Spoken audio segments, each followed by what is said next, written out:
une belle réussite humaine. Qu'est-ce qui t'a marqué humainement? J'étais alors des satisfactions qui vous marquent le plus, je pense que c'est quand on est professeur, parce qu'on tisse un lien avec ses élèves et qu'on s'inscrit non pas pas du tout dans l'heure où on est, encore moins dans l'année scolaire où on est, mais je pense que quand on est prof, on s'inscrit dans un parcours. On a pris un ou une élève qui avait une histoire, on a fait son affaire, on a fait ses cours, on a transmis, mais après c'est pas fini.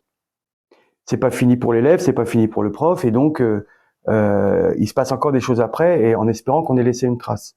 Et moi, ce qui m'a marqué, c'est que j'étais dans un établissement très difficile, avec des élèves très abîmés par la vie, par l'école, et on essayait de restaurer tout ça par de la confiance, par du sport, encore une fois, par des activités qui n'avaient rien à voir. Par exemple, j'étais prof de maths sciences. Nombre de fois, j'ai jamais fait de maths et de sciences. Voilà. Mais je tissais un lien avec mes élèves, et je m'en servais pour faire, bah oui, parce qu'il fallait faire des maths et de la science. Un élève particulièrement agité, colérique, euh, revanchard sur l'école, sur la vie, m'en a fait baver, mais comme jamais, comme jamais. Je vais pas donner des exemples ou des mauvaises idées aux élèves, mais c'était vraiment un élève très, très, très difficile. Et le jour où je l'ai quitté, avec son diplôme, c'était déjà la plus grande satisfaction qu'il ait un CAP. Pour lui, enfin moi je savais que pour lui c'était déjà énorme.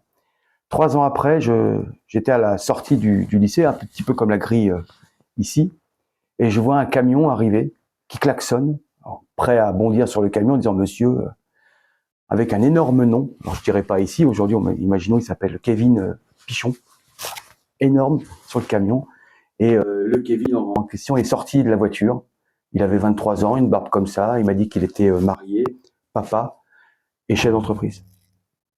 Et il était venu pour remercier les équipes de ne pas avoir lâché ses colères, ses transgressions, ses conneries, et de toujours avoir marqué la limite, en tout cas pendant ces 3 ans où il était avec nous, ici. Je suis le premier sur lequel il est tombé, il m'a embrassé, on s'est tombé dans les bras. Jamais j'aurais pensé que j'aurais pu vivre un tel moment avec un élève.